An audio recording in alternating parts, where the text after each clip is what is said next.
दोस्तों, स्वागत है आपका हमारे चैनल आर के वर्मा में। मुल्ला नसीरुद्दीन ने मदरसे की पढ़ाई पूरी कर ली थी और मिस्त्री का काम सीखने के लिए अपने गांव से प्रतिदिन पैदल ही शहर जाने लगा था। शहर जाने पर उसने शहर की रौनक और रंगीनियां देखीं। बड़े बड़े मकान देखे। साफ सुथरे कपड़ों में आते जाते लोगों को देखकर वह सोचता, जब वह काम सीखकर कुछ कमाने लगेगा तब अपने लिए ऐसे कपड़े बनवाएगा जिसे जो भी देखे तो देखता रह जाए। शाम को जब वह शहर से अपने गांव लौटता तो उसका दिमाग इसी गुंधुन में लगा रहता कि उसके कपड़े कैसे होने चाहिए जिसे लोग देखें तो देखते ही रह जाएं। एक दिन शहर से लौटने में उसे थोड़ी देर हो गई। उस्ताद ने उस दिन उसे शहर घुमाया और अफीम के अड्डे पर भी ले गया। उस दिन उस्ताद को कहीं से पैसे मिले थे। उन पैसों को पाकर वह बहुत खुश था। मुल्ला नसीरुद्दीन शहरी जीवन के बारे में बहुत कम जानता था। उस दिन अपने उस्ताद के साथ उसने बहुत कुछ नया देखा था। उसका उस्ताद अफीमची था। जब वह नसीरुद्दीन को शहर घुमा रहा था तभी उसे अफीम की तलब महसूस हुई। वह नसीरुद्दीन को साथ लेकर अफीम के अड्डे पर पहुंच गया। खुद तो अफीम खाई ही, थोड़ी सी अफीम नसीरुद्दीन को भी चटा दी। अफीम खाने के थोड़ी देर बाद ही नसीरुद्दीन को यह दुनिया हसीन लगने लगी। सब कुछ अच्छा अच्छा सा दिखने लगा। इससे पहले मुल्ला नसीरुद्दीन ने कभी कोई नशा नहीं किया था। अफीम की पिनक में उसे यह दुनिया बहुत बदली हुई सी लग रही थी। उसके उस्ताद पर भी अफीम की धुन की सवार हो गई थी। वह लगातार गाना गाए जा रहा था। खुद अपने मुंह से गाने के साथ चलने वाला संगीत भी बजाता और फिर ऊंचे स्वर में कुछ गाने लगता। आवाज उसके मुंह में फंसती हुई निकलती जिससे यह समझ पाना मुश्किल होता कि वह गा क्या रहा है। किसी तरह मुल्ला नसीरुद्दीन अपने उस्ताद को उसके घर छोड़ आया और फिर अपने गांव की तरफ चल पड़ा। शहर की भीड़-भाड़ वाले इलाके में पहुंचकर मुल्ला को उस समय भीड़ कम महसूस हुई। दरअसल रात चढ़ आई थी। बाजार की दुकानें बंद हो चुकी थीं, जिसके कारण सड़कों पर लोग कम थे, लेकिन मुल्ला नसीरुद्दीन चूंकि अफीम की पिनक में था इसलिए उसे समय का एहसास नहीं था। वह यह नहीं समझ पा रहा था कि रात चढ़ाई है इसलिए दुकानें बंद हो गई हैं। वह चकित और भ्रमित सा शहर के बाजार वाले इलाके से गुजरा।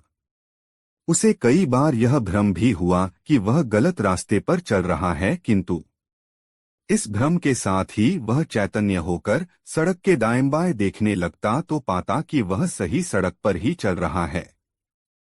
इस तरह ठमकते चलते मुल्ला नसीरुद्दीन उस मोड़ पर पहुंच गया जहां से उसके गांव के लिए सीधी सड़क जाती थी। मुल्ला उस सड़क पर पहुंचने के बाद आश्वस्त हुआ कि वह सही सड़क पर और सही दिशा में चल रहा है। उसने याद किया यह सड़क सीधे ऊंचे घेरे वाले कुएं तक ले जाएगी और कुएं की बाईं तरफ से खेत के बीच से निकलने वाली पगडंडी से चलकर वह सीधे अपने घर पहुंच जाएगा। यही रास्ता उसे बहुत कम समय में उसके घर पहुंचा देगा। आश्वस्त होते ही मुल्ला नसीरुद्दीन की चाल में फर्क आ गया। अब वह लंबे डग भरता हुआ चल रहा था। वह मन में सोचता, अब 10 कदम के बाद शीशम के वृक्षों की कतार शुरू हो जाएगी। गांव वालों ने श्रमदान करके इस सड़क के दोनों किनारों पर शीशम के पौधे लगाए थे। शीशम का सिलसिला खत्म होते ही फलदार वृक्षों का सिलसिला शुरू हो जाएगा और उसके बाद आ जाएगा ऊंचे घेरे वाला कुआं। इस तरह मन ही मन राह स्मरण करता हुआ मुल्ला नसीरुद्दीन कुएं तक पहुंच गया। पूर्णिमा की रात थी। मध्यरात्रि का समय था। जब मुल्ला नसीरुद्दीन कुएं के पास पहुंचा और वह उस खेत की पगडंडी की ओर जाने ही वाला था जो सीधे उसे अपने घर तक ले जाती, उसके मन में ख्याल आया, चलो जरा झांक लें, कुएं में कितना पानी है। मुल्ला नसीरुद्दीन सीधे घूमा और कुएं की जगत पर चढ़ गया और उसमें झांककर कुएं के पानी का अनुमान लगाने लगा। अभी कुएं में झांकते हुए 2-4 पल ही बीते होंगे कि मुल्ला को कुएं के पानी में चांद की प्रतिच्छाया दिखाई पड़ी। मुल्ला चौंक गया, अरे बाप रे, यह तो गजब हो गया। चांद अपनी जगह से कुएं में उतर गया है। कहते हैं कि सूरज, चांद, सितारे पृथ्वी के इर्द गिर्द एक नियम से बंधे रहते हैं। इस नियम में परिवर्तन से तो सारी सृष्टि का नियम प्रभावित हो जाएगा। फिर अपनी इस पृथ्वी पर भी तो उथल पुथल मच जाएगी। फिर हमारा घर और खेत, इन पर भी तो असर पड़ेगा। नहीं नहीं, किसी भी तरह चांद को कुएं से निकालकर उसे उसके स्थान पर पहुंचाना ही होगा, तब ही रह पाएगी पृथ्वी सुरक्षित। मुल्ला नसीरुद्दीन के सामने उस समय एकमात्र उद्देश्य था कुएं में डूबे चांद को बाहर निकालना और फिर चांद को रस्सी के फंदे में डालकर आसमान की तरफ उछाल देना ताकि चांद अपने स्थान पर पहुंच जाए। अफीम की पिनक में मुल्ला नसीरुद्दीन देर तक इसी गुंधुन में लगा रहा कि चांद को कुएं से कैसे निकाले। तभी मुल्ला की नजर कुएं की मुंडेर पर रखी रस्सी पर पड़ी। यह रस्सी कुएं से पानी निकालने के लिए बाल्टी बांधने के काम आती थी। रस्सी देखते ही मुल्ला नसीरुद्दीन उछल पड़ा और आसमान की तरफ हाथ फैलाकर कहा, या खुदा, आखिर रस्सी मिल ही गई। अब मेरा काम आसान हो गया है। इसके बाद मुल्ला नसीरुद्दीन ने रस्सी उठाई, पानी में झोंककर चांद की गोलाई का अनुमान लगाया और फिर अपने अनुमान के मुताबिक चांद की गोलाई के बराबर रस्सी का फंदा तैयार किया तथा बहुत सतर्कता से रस्सी को कुएं में फेंका। रस्सी को दाएं बाएं घुमाकर मुल्ला ने एक झटका दिया और फिर उसे पानी से खींचने लगा। रस्सी आसानी से पानी से बाहर आ गई। चांद उसमें नहीं फंसा था। खाली रस्सी देखकर मुल्ला को निराशा हुई। उसने रस्सी का फंदा फिर से ठीक किया और फिर करीने से उसे पानी में डाल दिया। उसने फिर रस्सी खींची और इस बार भी उसे निराशा हाथ लगी। मुल्ला ने तीसरी बार रस्सी का फंदा बनाया और चांद को पकड़ने के लिए उसे पानी में डाला। संयोग से इस बार रस्सी का फंदा कुएं में किसी मजबूत चीज में जा फंसा। मुल्ला ने रस्सी खींचने की कोशिश की मगर रस्सी अपनी जगह से टस से मस नहीं हुई। मुल्ला नसीरुद्दीन ने मन ही मन संकल्प लिया कि चाहे जितनी ताकत लगानी पड़े वह लगाएगा और चांद को कुएं से निकालकर ही दम लेगा। मुल्ला थोड़ा सुस्ताता फिर एड़ी चोटी का जोर एक करके रस्सी को खींचता। अंततः मुल्ला ने कुएं के मेहराब पर एक पांव को टिकाया और अपनी पूरी ताकत से रस्सी खींची। बार बार जोर लगाने और ढीला छोड़ने से रस्सी जिस चीज में फंसी थी उससे एक झटके में निकल गई और जोर लगाते ही मुल्ला नसीरुद्दीन चारों खाने चित गिरा।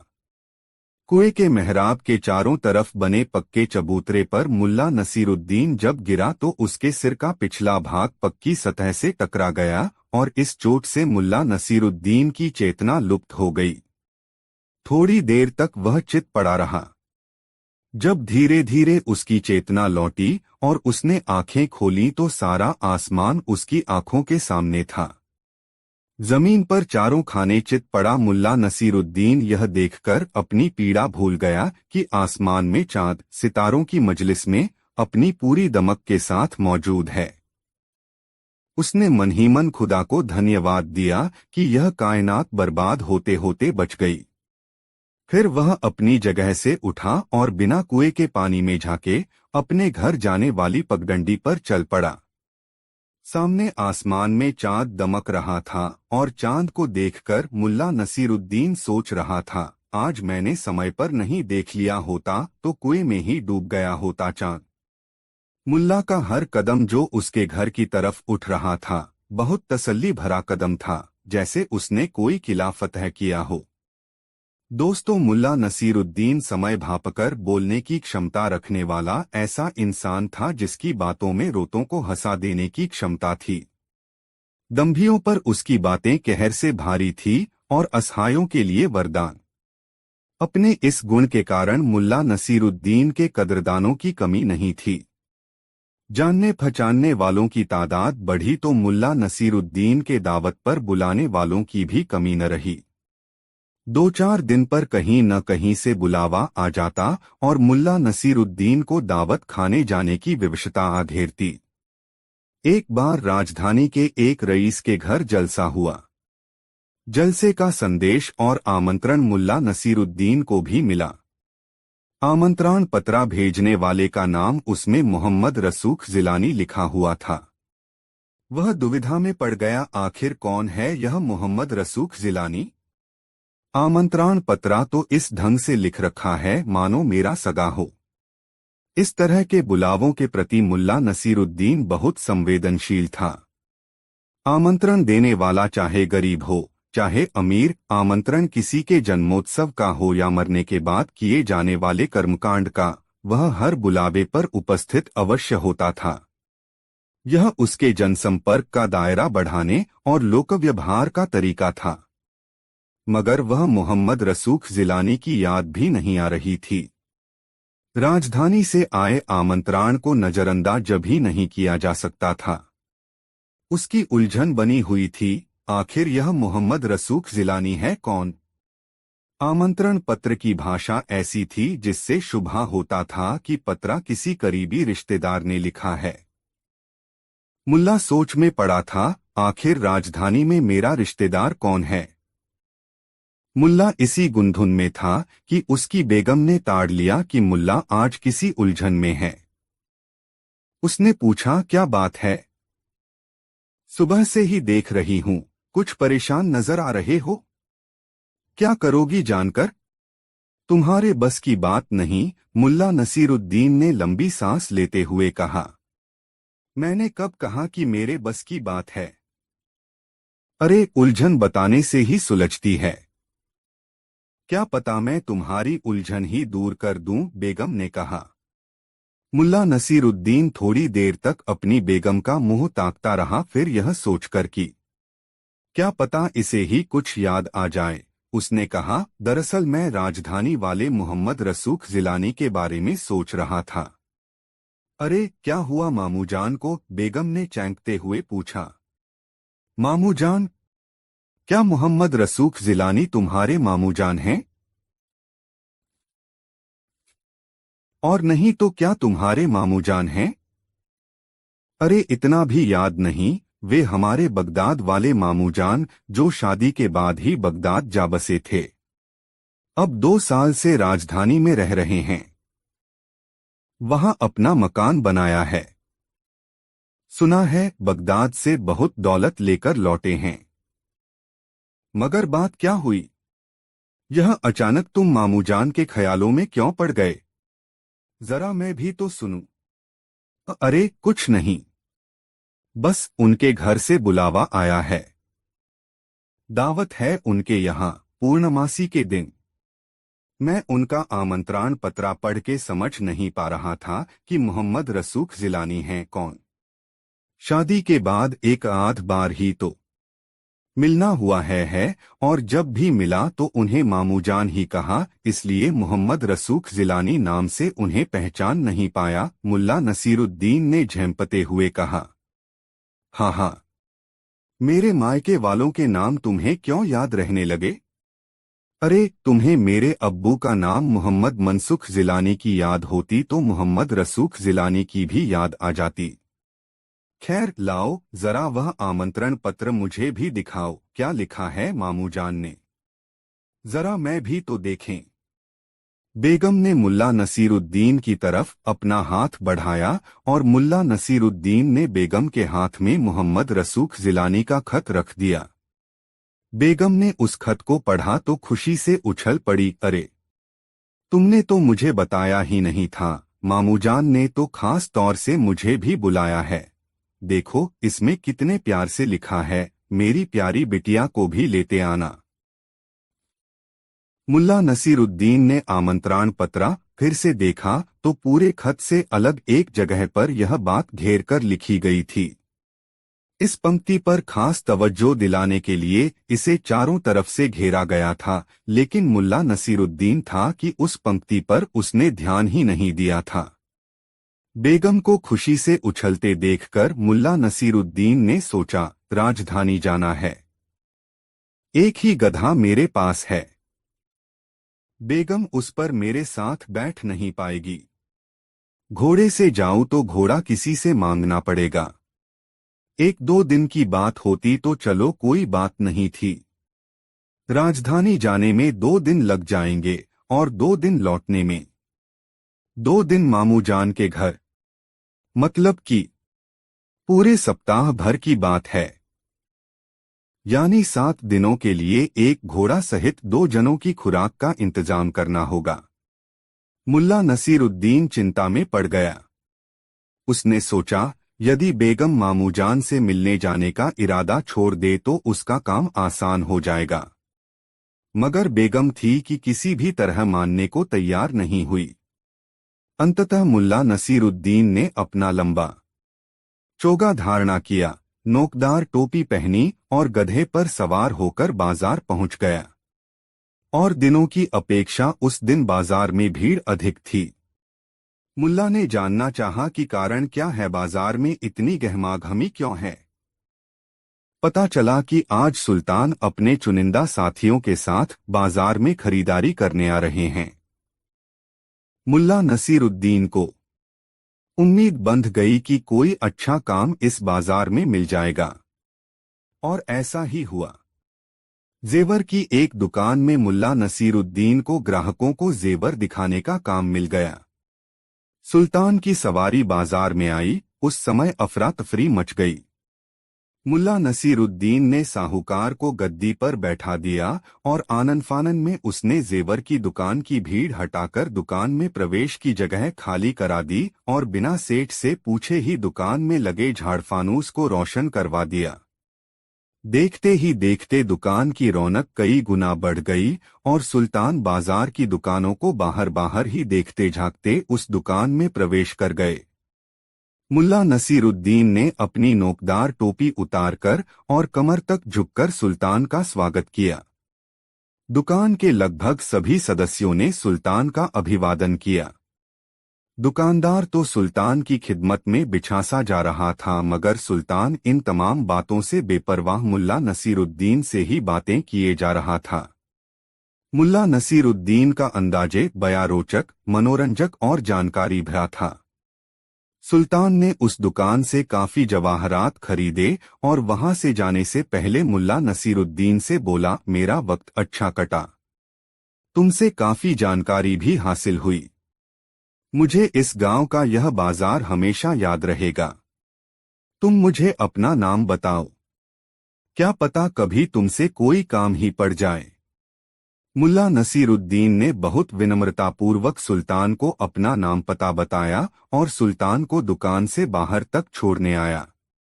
सुल्तान ने जाते समय कहा, मुल्ला नसीरुद्दीन, मैंने तुम्हारा नाम तो पहले भी सुना था मगर आज देख भी लिया। सचमुच तुम एक दिलचस्प इंसान हो। मैं तुम्हें याद रखूंगा। सुल्तान को दुकान से बाहर तक छोड़ने दुकान का मालिक भी आया था और दुकान में काम करने वाले उसके स्थायी कर्मचारी भी, किंतु सुल्तान ने उनके अभिवादन की ओर ध्यान नहीं दिया। सुल्तान के जाने के बाद दुकानदार और उसके कर्मचारी मुल्ला नसीरुद्दीन की बुद्धिमत्ता की तारीफ करने लगे।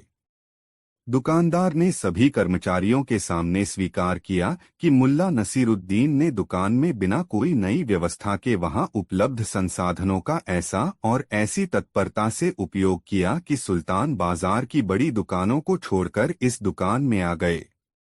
सुल्तान को मुल्ला नसीरुद्दीन ने अपनी बातों से मुग्ध कर लिया। दुकानदार यह समझ रहा था कि उसकी दुकान में आकर सुल्तान ने खरीदारी की, इससे उसकी दुकान की साख बढ़ गई है। उसने मुल्ला नसीरुद्दीन को दुकान का सामान बिकवाने के एवज में बड़ी रकम दी और कहा, मुल्ला नसीरुद्दीन, इस दुकान को अपनी दुकान समझना और जब कभी भी तुम्हें काम की आवश्यकता हो बेहिचक मेरे पास आ जाना। मुल्ला नसीरुद्दीन को दुकानदार से उम्मीद और जरूरत से कई गुना अधिक रकम हासिल हो गई थी। इस रकम से वह घोड़ा किराए पर तो क्या खरीद कर ले जा सकता था। बहरहाल रकम लेकर मुल्ला नसीरुद्दीन ने उस दुकान से विदा ली और बाजार की सैर करता हुआ वह कपड़ों की एक दुकान में गया। वहां उसने अपनी बेगम के लिए कुछ कपड़े खरीदे, फिर वहां से अपने घर वापस आ गया। मुल्ला नसीरुद्दीन के घर आने पर जब बेगम ने देखा कि उसके लिए मुल्ला ने शानदार कपड़े खरीदे हैं, तब वह खुशी से झूम उठी। मन ही मन वह इस बात के लिए शर्मिंदा थी कि इतने समझदार व्यक्ति को वह निठल्ला मानती रही। यह तो समय के अनुरूप आश्चर्यजनक ढंग से काम करने वाला इंसान है। मुंह से मकान का नाम लिया तो कुछ घंटों में मकान हासिल कर लेने वाले इस इंसान पर खुदा की मेहरबानी है। दोपहर तक यह शख्स सोच रहा था कि दावत में जाए तो जाए कैसे, और रात होते ही इतना कीमती लिबास लेकर आ गया है। अपनी बेगम को इस तरह मुग्ध नजरों से देखते हुए मुल्ला नसीरुद्दीन ने उससे कहा, बेगम, कपड़े पसंद आए? हाँ, बहुत महंगे लगते हैं। असली सोना चांदी के सलमा सितारों का इन पर काम है। भारी भी है, बरसों काम आएंगे। हाँ बेगम, यही सोचकर लिया भी। कल सुबह मैं घोड़ा मंगवा लूंगा। उस पर सवार होकर हम पहले तो बाजार चलेंगे और तुम्हारी पसंद की कोई अच्छी सी जूती खरीदेंगे। उसके बाद लौटकर तुम्हारे मामू जान के घर जाने की तैयारी की जाएगी, मुल्ला नसीरुद्दीन ने कहा। बेगम उसकी बातें सुनकर चकित रह गई और आश्चर्य से पूछने लगी, क्या कहा? मेरे लिए जूती लोगे? अरे मेरे पास कई जोड़ी जूतियां पड़ी हैं, उनमें से ही कोई झाड़ पोंछ कर पहन लूंगी। तुम मेरे लिए नहीं, अपने लिए कपड़े और जूते ले लो, यह ज्यादा जरूरी है। फिर बेगम को ख्याल आया कि इस तरह की खरीदारी के लिए तो पैसों की आवश्यकता होगी। मुल्ला नसीरुद्दीन के पास पैसे कहाँ हैं कि वह ये खरीदारियां करेगा। इस विचार के आते ही वह संकुचित सी होती हुई पूछ बैठी, मगर इन सब के लिए तो पैसे चाहिए। हमारे पास पैसे हैं कहाँ? बेगम, पैसे हैं, आज अच्छी कमाई हुई है, पैसों की चिंता मत करो। यह भी सोचो कि मामू जान के लिए कुछ खरीदना है तो उसे भी हम खरीद लेंगे। मुल्ला नसीरुद्दीन की बातों से संतुष्ट होकर उसकी बेगम ने भोजन परोसा। दोनों ने भोजन करने के बाद बिस्तर की शरण ली। दूसरे दिन सुबह ही मुल्ला नसीरुद्दीन एक शानदार अरबी घोड़ा किराए पर ले आया। बेगम को साथ लेकर वह बाजार पहुंचा तो बाजार में एक ही चर्चा होने लगी, आज मुल्ला नसीरुद्दीन घोड़े की सवारी कर रहा है, साथ में उसकी बेगम भी है। मुल्ला नसीरुद्दीन अपनी बेगम के साथ एक जूते की दुकान में गया तो दुकानदार ने उसकी खूब खातिरदारी की और उसकी बेगम के लिए अपनी दुकान की सबसे खूबसूरत जूती उसे खरीद दाम पर ही दे दी। बेगम की जिद के कारण मुल्ला ने अपने लिए भी कपड़े लिए। मामाजी के लिए भी उन दोनों ने उपहार खरीदे और घर लौटकर मुल्ला नसीरुद्दीन और उसकी बेगम दोनों ही यात्रा की तैयारी में लग गए। धूप से बचने के लिए शाम होते ही वे लोग राजधानी के लिए रवाना हो गए। 2 दिनों के बाद मुल्ला नसीरुद्दीन पहुंच गए मोहम्मद रसूख जिलानी के मकान पर। आलीशान इमारत थी, सज्जा की भव्यता देखते ही बनती थी। मुल्ला नसीरुद्दीन और उसकी बेगम के आने की खबर सुनकर मामू जान खुद बाहर आए और उन्होंने जमाई को अपने गले से लगाया, भांजी के कंधे थपथपाए और घर में ले गए। दावत पूर्णमासी को होनी थी। पूर्णमासी आने में 2 दिनों की देर थी। वे 2 दिन कैसे बीत गए पता ही नहीं चला। दावत का इंतजाम इमारत के अहाते में हो रहा था। अहाते में जगह जगह पेड़ लगे थे, बड़े घेरों वाले छतनार पेड़। इन पेड़ों के नीचे ही आगंतुकों के बैठने की व्यवस्था होनी थी। राजधानी के तमाम बड़े लोग इस दावत में शरीक होने वाले थे। खुले आकाश के नीचे बैठकर तफरीह का मजा लेते हुए भोजन करना मुल्ला नसीरुद्दीन के लिए यह परिकल्पना बहुत प्यारी थी। मुल्ला नसीरुद्दीन अपने नए कपड़ों में सज-धज कर तैयार हो गया और नए जूते डालकर अहाते में चहलकदमी करने लगा। इसी चहलकदमी के दौरान उसकी नजर आकाश में उड़ते पक्षियों पर गई। उसने देखा कि चिड़ियों का झुंड उड़ता हुआ आता है और अहाते के पेड़ों पर बैठकर विश्राम करता है और फिर उड़ जाता है। पेड़ों के नीचे की जमीन पर उसने जगह पर सफेद चूने के ठोप जैसी आकृति का निशान देखा। उसके दिमाग में बात कौंधी कि अरे यह तो चिड़ियों की विष्ठा के निशान हैं। यदि किसी अतिथि की थाली में किसी चिड़िया ने विष्ठा कर दिया तब क्या होगा? लेकिन यह ख्याल आने में देर हो चुकी थी और अतिथियों का आना शुरू हो गया था। मुल्ला नसीरुद्दीन इमारत के प्रांगण में आने वालों को उचित स्थान पर बैठाता और जैसे ही अतिथि बैठते उनके लिए दस्तरखान बिछा दिया जाता। बड़ी ही चुस्त व्यवस्था थी मामूजान की। खाना परोसा जाने लगा। मुल्ला नसीरुद्दीन टहलता हुआ एक पेड़ के नीचे आकर खड़ा हो गया। उसी समय चिड़ियों का एक झुंड टिर-टिर करता हुआ आया और अहाते के पेड़ों पर बैठ गया। लगभग उसी समय एक अतिथि मुल्ला नसीरुद्दीन के पास आकर खड़ा हो गया और उससे पूछने लगा, क्यों भाई, यहाँ तन्हा क्यों खड़े हो? मुल्ला नसीरुद्दीन को मस्खरी सूझी और उसने मजाक में कहा, कुछ नहीं भाई, जरा इन चिड़ियों की बातचीत सुन रहा हूँ। चिड़ियों की बातचीत सुन रहे हो? क्या तुम चिड़ियों की जुबान समझते हो? उस आदमी ने संजीदगी से पूछा। हाँ भाई, चिड़ियों की भाषा समझता हूँ। एक अरसे तक मैंने चिड़ियों की भाषा पर काम किया है। उसी समय सामने के आम के पेड़ पर बैठा एक बड़ा सा परिंदा जोरों से शोर किया, टेंटेंटे हैं।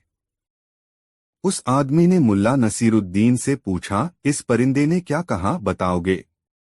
हाँ, क्यों नहीं, मुल्ला नसीरुद्दीन ने मजाक करते हुए कहा। उस परिंदे ने कहा है, देखो मैं इस रईस की थाली में विष्ठा करूंगा क्योंकि यह परले दर्जे का कंजूस है, कभी चिड़ियों के लिए दाना नहीं डालता है। मुल्ला नसीरुद्दीन की बात समाप्त हुई और उस आदमी ने इस पेड़ के नीचे बैठे रईस की थाली पर टकटकी लगा दी। उसके आश्चर्य का तब कोई ठिकाना नहीं रहा जब उस पेड़ के नीचे बैठे रईस की थाली में वाकई उस परिंदे ने विष्ठा कर दी। दोस्तों, करीम सेठ बुखारा का मशहूर साहूकार था। उसका कारोबार दूर दूर तक फैला हुआ था। अपना कामकाज संभालने के लिए उसने तरह तरह के विशेषज्ञों को अपने यहाँ नौकरी दे रखी थी। खुद उसके जीने का तरीका किसी बादशाह से कम नहीं था, होता भी क्यों नहीं। आखिर सेठ करीम के पास बेशुमार दौलत जो थी। एक बार मुल्ला नसीरुद्दीन जब बुखारा आया हुआ था तब सेठ करीम ने अपने घर पर एक शानदार दावत दी थी। उसने एक तरह से बुखारा के तमाम नामी लोगों को न्योता भेजा था। मुल्ला नसीरुद्दीन अपनी बेमिसाल दाढ़ी और नोकदार टोपी के साथ ही हर फनमौला व्यक्तित्व के कारण बुखारा में अपनी अलग पहचान रखता था। सेठ करीम का आमंत्रण उसे भी मिला। दावत से ठीक एक दिन पहले सेठ करीम ने उसकी तैयारियों के लिए विचार विमर्श की जरूरत महसूस की और कुछ चुनिंदा लोगों को इस विचार विमर्श के लिए बुलाया। इन चुनिंदा लोगों में मुल्ला नसीरुद्दीन का नाम भी शामिल था। मुल्ला को जब सेठ करीम का यह बुलावा मिला तो वह चकरा सा गया। आखिर सेठ करीम ने उसे विचार विमर्श के लिए क्यों बुलाया है?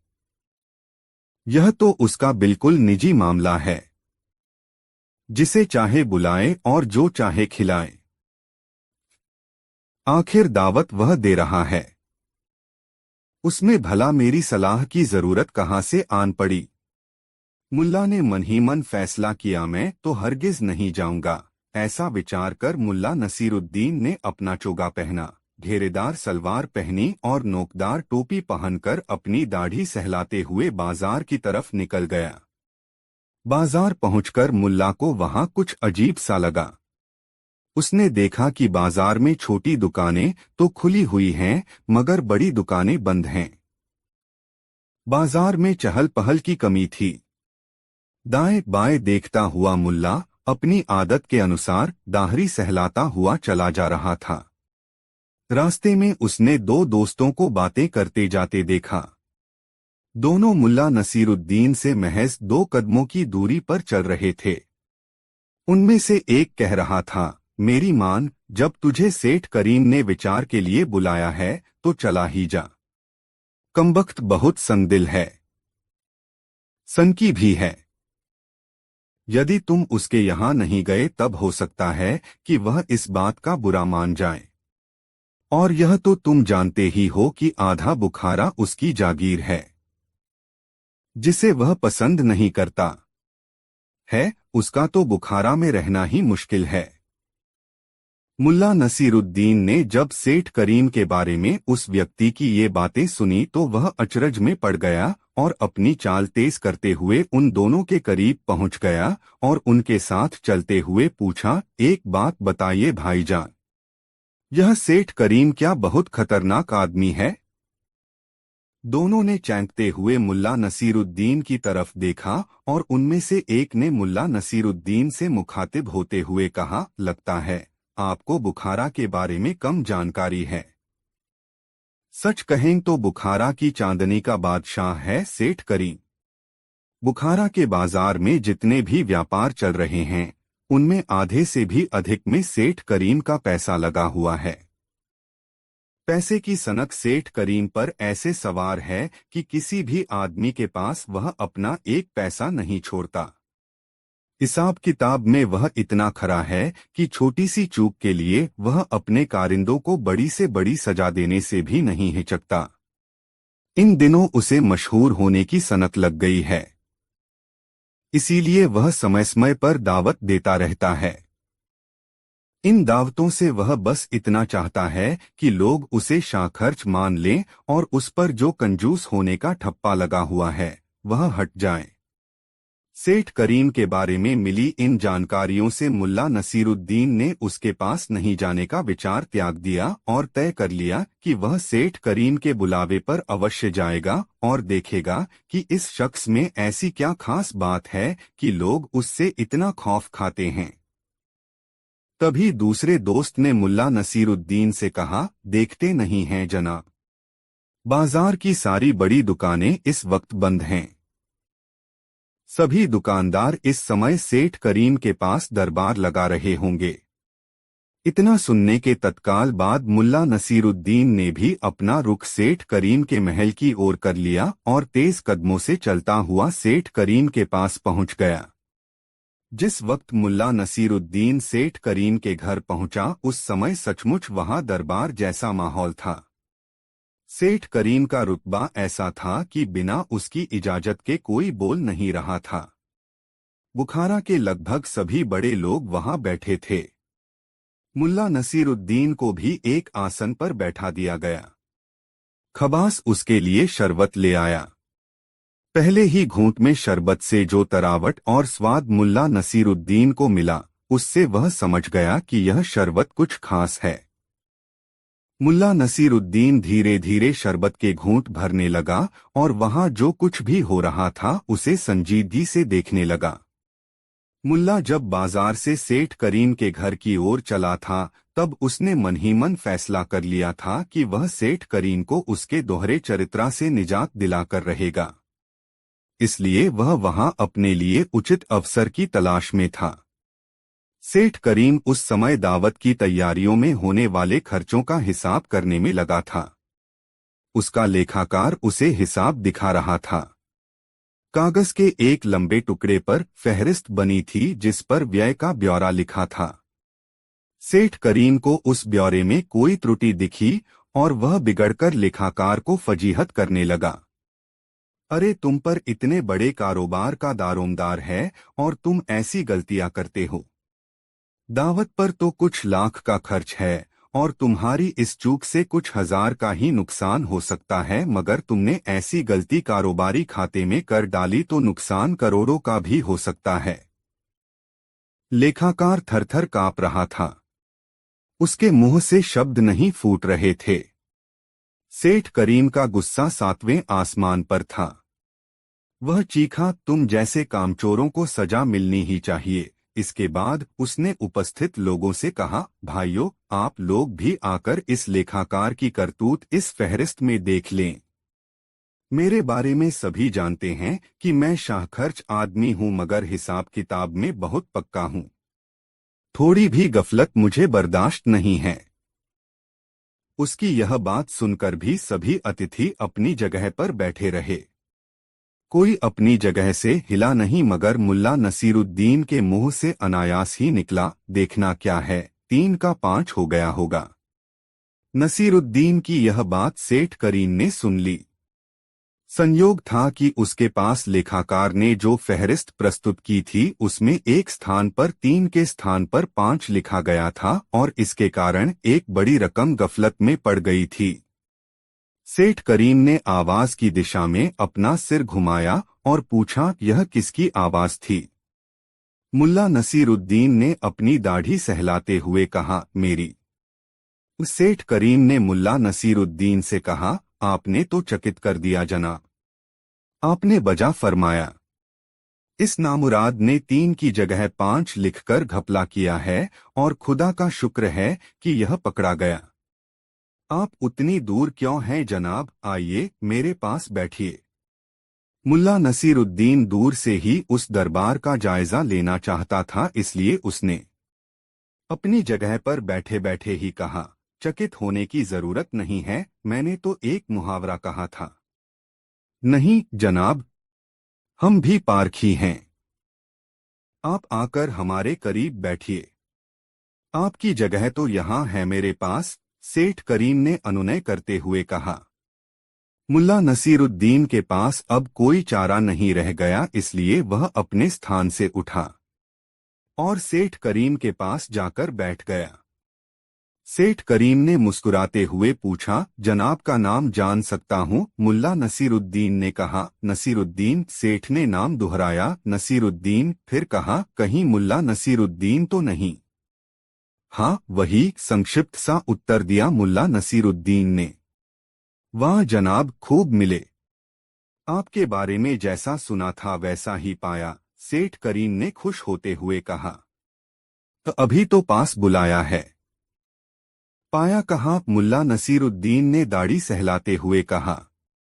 पाया नहीं तो पा भी लेंगे, सेठ करीम ने हंसते हुए कहा, मैंने जो चाहा है उसे पाया भी है। खुशी हुई जानकर मुल्ला नसीरुद्दीन ने कहा, मगर मैं अभी किसी की चाहत के रूप में शुमार नहीं किया गया। इतना कहने के बाद मुल्ला नसीरुद्दीन हंसने लगा। सेठ करीम भी मुल्ला नसीरुद्दीन के साथ हंसने लगा था। उसकी हंसी रहस्यमय थी, जिससे यह जाहिर नहीं हो रहा था कि यह हंसी प्रसन्नता की हंसी है या कटाक्ष की। मुल्ला नसीरुद्दीन को अपने पास बैठाकर फिर से लेखाकार की तरफ मुखातिब हुआ है। हाँ, तो तुम क्या समझ रहे थे कि तुम्हारी यह जालसाजी पकड़ी नहीं जाएगी? मूर्ख, इस तरह की गड़बड़ी मैं सबसे पहले पकड़ता हूँ। अब तुम सजा पाने के लिए तैयार हो जाओ, सेठ करीम ने बेहद ठंडे स्वर में लेखाकार से कहा। सजा का नाम सुनते ही लेखाकार की पेशानी पर पसीने की बूंदें छलक पड़ी। वह थर-थर कांपते हुए घुटनों के बल खड़ा हो गया और सेठ करीम के सामने गिड़गिड़ाने लगा, हुजूर, लेखा में कलम की चूक के लिए मैं शर्मिंदा हूँ। मगर सरकार, यह गलती किसी गोलमाल के इरादे से नहीं की गई है। मुझे माफ कर दें। गिड़गिड़ाते लेखाकार को देखकर सेठ के चेहरे पर क्रूरता का एक अजीब सा भाव उभर आया और उसने सांप की तरह फुफकारते हुए कहा, सेठ करीम, ऐसी गलतियों के लिए माफी नहीं दिया करता। सजा तो तुम्हें मिलेगी ही। यह लो अपनी फहरिस्त। सेठ करीम ने कागज का वह लंबा टुकड़ा जिस पर हिसाब लिखा हुआ था लेखाकार की तरफ बढ़ाया। लेखाकार ने कागज का वह टुकड़ा सेठ से ले लिया। सेठ करीम ने कागज लेखाकार को थमा देने के बाद अपनी सुरक्षा के लिए तैनात लठैत को इशारा करके बुला लिया और लेखाकार को देखकर मुस्कुराया। बड़ी जहरीली थी उसकी मुस्कान। मुस्कुराते हुए सेठ करीम की तरफ वहां बैठे तमाम लोग देख रहे थे। सबको सांप सूंघ गया था। कोई समझ नहीं पा रहा था कि अब क्या होगा। सेठ करीम की धनलोलुपता और क्रूरता के तरह तरह के किस्से उन लोगों ने सुन रखे थे। थोड़ी देर के सन्नाटे के बाद सेठ करीम ने गूंजती आवाज में कहा, लेखाकार, तुमने अक्षम्य भूल की है। तुम्हारी आसान सजा यह है कि तुम अपने हाथ के कागज को इन तमाम लोगों के सामने चबाकर खा जाओ, और कठिन सजा यह है कि इस लठैत से 50 लाठियों की बख्शीश अपने बदन पर लो। दोनों सजा में से एक सजा तुम्हें चुननी है। यह तुम्हारे ऊपर है कि तुम अपने लिए कौन सी सजा चुनते हैं। सेठ करीम इतना रहमदिल है कि किसी से अपनी बात जबरन नहीं मनवाता, यहां तक कि सजा भी मुंहमांगी देता है। लेखाकार के पास कोई चारा नहीं था। उसने अपने लिए कागज खाने की सजा चुन ली। सबके सामने वह कागज के टुकड़े मुंह में रखता और उन्हें धीरे धीरे चबाकर निगल जाता। यह एक श्रमसाध्य और कष्टप्रद प्रक्रिया थी जिससे लेखाकार गुजर रहा था। अंततः सारा कागज निगलकर लेखाकार ने सेठ करीम की तरफ देखा, मानो पूछ रहा हो, अब क्या आज्ञा है हुजूर। सेठ करीम ने उसकी तरफ देखते हुए कहा, अब तुम दफा हो जाओ। यहां कभी नजर आए तो लठैतों के हवाले कर दिए जाओगे। लेखाकार बहुत गिड़गिड़ाया, मिन्नतें की, मगर सेठ करीम ने उसकी तरफ ध्यान ही नहीं दिया और वह मुल्ला नसीरुद्दीन की तरफ मुखातिब हो गया। मुल्ला साहब, हमारा कारोबार पूरी दुनिया में फैला हुआ है। सुई से लेकर जहाज तक हम खरीदते और बेचते हैं। बुखारा में जितने भी कारोबारी हैं, उनका कारोबार हमारे ही बूते चलता है। आज से आप हमारे लेखा विभाग का जिम्मा संभाले। मुझे आप जैसे तेज दिमाग इंसान की शिद्दत से तलाश थी। खुदा का शुक्र है कि आप मुझे मिले हैं।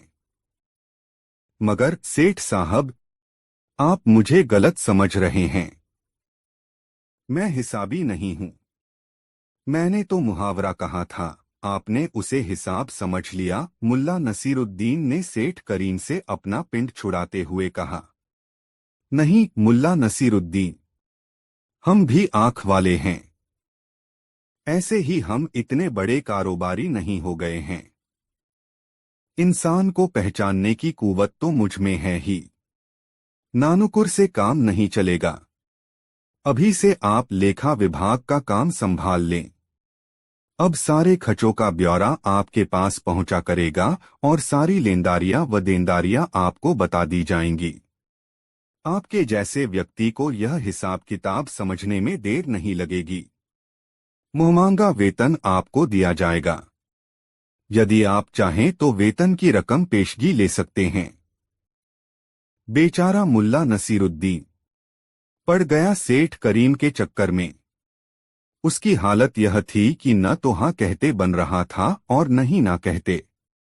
अंततः 100 अशर्फिया प्रतिमाह रहने खाने की सुविधा और तीमारदारी के लिए 2 आदमियों की देनदारी पर मुल्ला नसीरुद्दीन को सेठ करीम ने लेखा विभाग की जिम्मेदारी सौंप दी।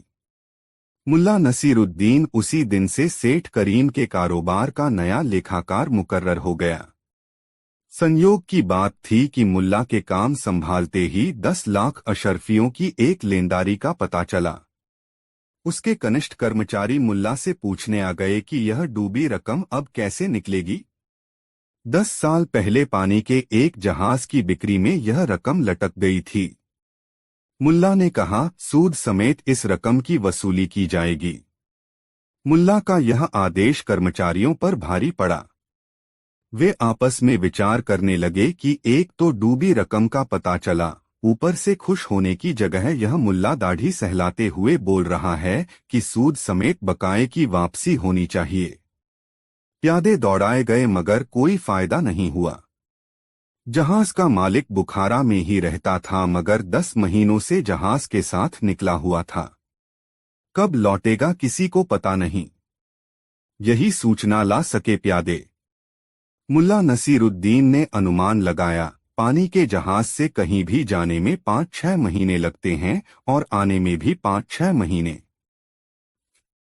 तो यह कारोबारी जो 10 महीने से बाहर है, अब लौटने वाला है। एक दिन सेठ करीम के सामने मुल्ला नसीरुद्दीन ने उस डूबी रकम की चर्चा छेड़ दी।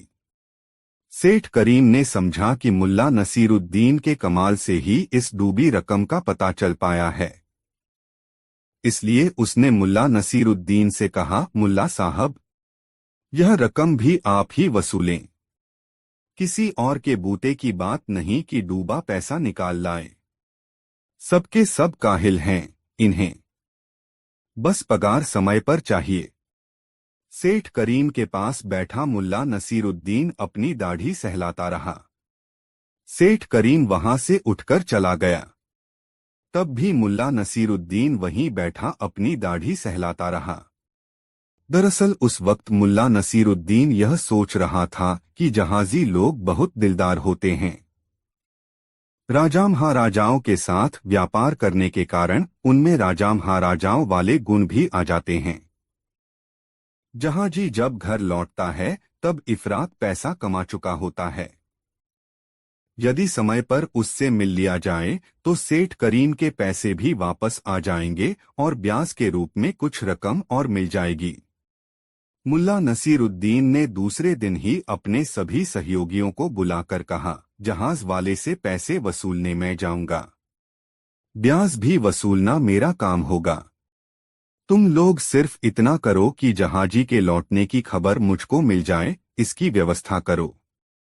अभी 10-12 दिन ही बीते थे कि एक दिन मुल्ला नसीरुद्दीन को उस जहाजी के आने की सूचना मिल गई और मुल्ला नसीरुद्दीन दाढ़ी सहलाते हुए बिना वक्त गवाए जहाजी के मकान की तरफ पैदल ही चल पड़ा।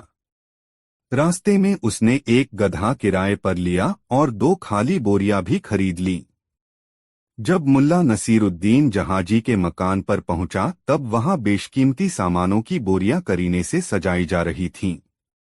मुल्ला नसीरुद्दीन ने जहाजी को अपना परिचय सेठ करीम के खजांची के रूप में दिया और कहा, हमारी 10 लाख अशर्फियों से 1 करोड़ अशर्फियां बनाई हैं आपने, और फिर 1 करोड़ से 3 करोड़ और 3 करोड़ से 9 करोड़ बनाकर 9 महीने में चले 10 महीने 12 दिन में पहुंचे हो। अब कर दो हमारा हिसाब, नहीं तो बादशाह जान जाएगा तुम्हारा हिसाब। मुल्ला नसीरुद्दीन की बात सुनकर जहाजी चकरा गया। यह सच था कि जब वह यहाँ से चला था तो जहाज पर 10 लाख अशर्फियों का माल ही लादा गया था और 1 करोड़ में उसकी बिक्री हुई थी। फिर उसने 1 करोड़ का माल जहाज पर लादा जिसकी बिक्री 9 करोड़ में हुई। यदि बादशाह को उसकी कमाई का पता चल जाए तो आधी कमाई नजराने में चली जाएगी। ऐसा सोचकर जहाजी ने मुल्ला नसीरुद्दीन को आदर से बिठाया और उसने 10 लाख अशर्फियां दी और सूद मांगने पर 3000 अशर्फियां और दी। इसके बाद मुल्ला के आगे हाथ जोड़ लिए। मुल्ला नसीरुद्दीन ने अशर्फियों को बोरों में बंद किया और गधे पर बोरों को लादकर सीधे सेठ करीम के पास पहुंचा। सेठ करीम उस समय अपनी बेगम के साथ था। किसी को उसके कमरे की ओर जाने की इजाजत नहीं थी। कमरे के बाहर जनखों का परा था।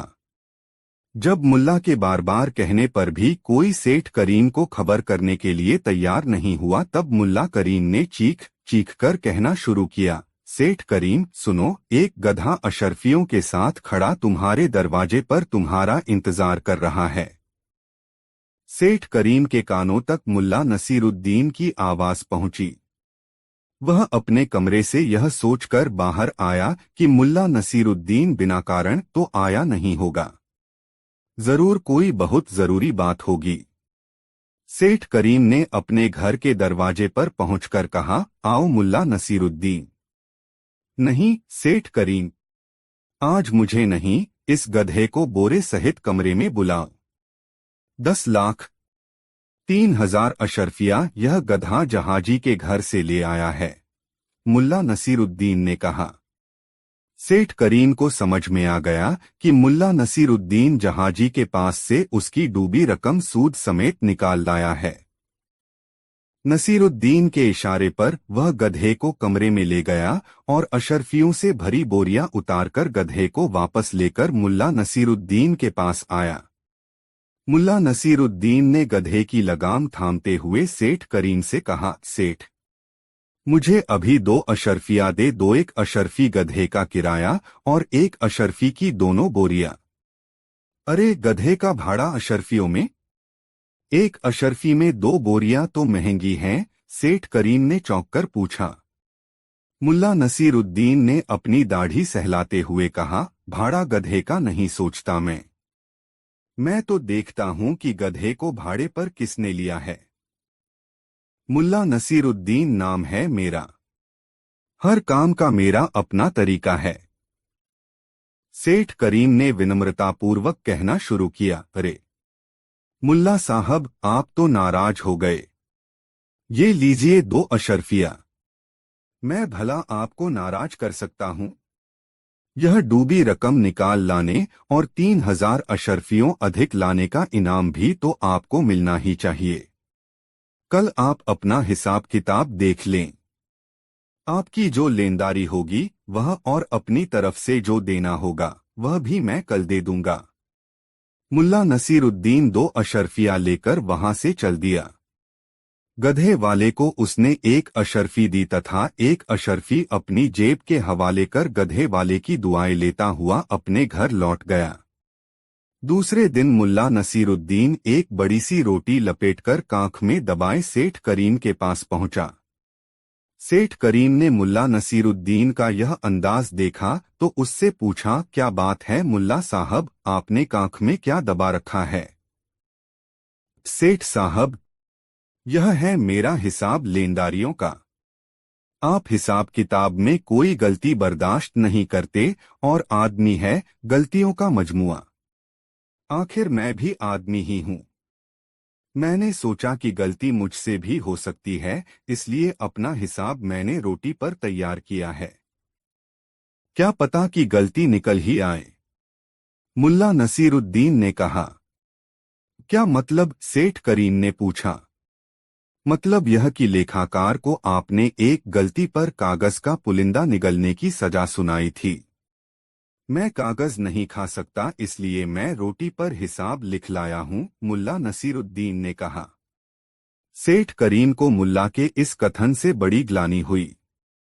उसने उस दिन ही लेखाकार को नौकरी पर बुला लिया और मुल्ला नसीरुद्दीन को 3000 अशर्फिया देकर विदा किया।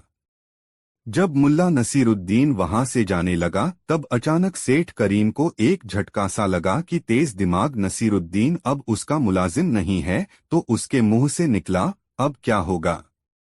दोस्तों, वीडियो को एक लाइक जरूर करें। निजी मामला, बहुत मजेदार कहानी।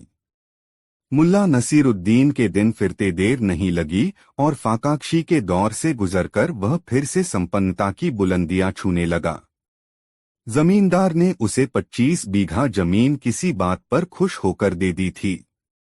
मुल्ला नसीरुद्दीन में लगन और मेहनत की कमी तो थी नहीं।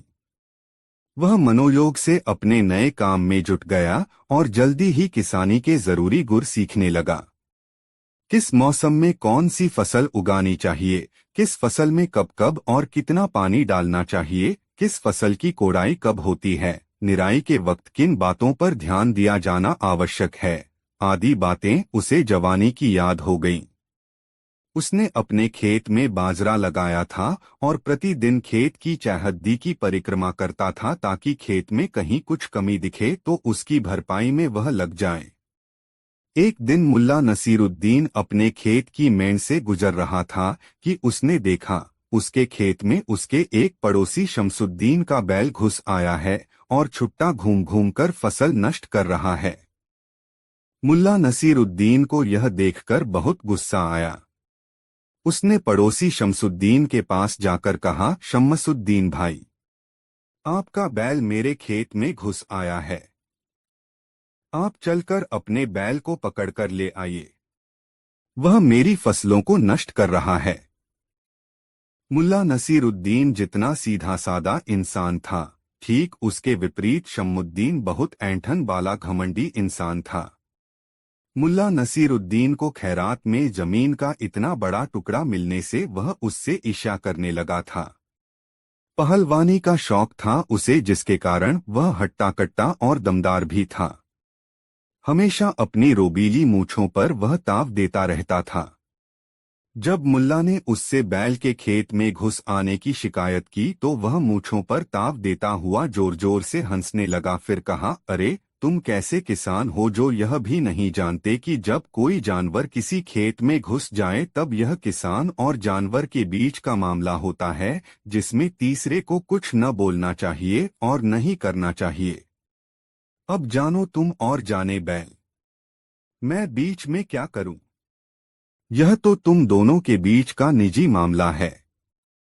मुल्ला नसीरुद्दीन वहां से चुपचाप अपने खेत की तरफ लौटा। रास्ते में उसे एक पेड़ की लंबी टहनी मिल गई। उसने उस टहनी को उठाकर देखा। लठ की तरह यह टहनी भारी, ठोस और मजबूत थी। वह लठ लेकर अपने खेत में घुसा और ताबड़तोड़ बैल पर लठ बरसाने लगा। बैल जिधर से भागना चाहे मुल्ला तेजी से उस ओर जाकर लठ चलाने लगता। थोड़ी देर के बाद शमसुद्दीन मुल्ला के खेत की ओर अपने बैल को देखने आया। तब उसे फटफट फटाक की आवाजें सुनाई पड़ने लगीं। मुल्ला के खेत से लठ चलने की आवाज से शमसुद्दीन चौंक पड़ा और आशंकित हो उठा कि कहीं मुल्ला उसके बैल की धुनाई तो नहीं कर रहा है। खेत के करीब पहुंचकर उसने देखा कि मुल्ला नसीरुद्दीन उसके बैल को घेर घेर कर लठ मार रहा है। उसने खेत की मेंढ से ही चीखकर कहा, मुल्ला नसीरुद्दीन, यह क्या कर रहे हो? तुम मेरे बैल को मार डालोगे क्या? मुल्ला ने सादगी से कहा, यह जानवर मेरे खेत में है। यह जानवर और मेरे बीच का निजी मामला है। इसमें किसी तीसरे को दखल देने की जरूरत नहीं।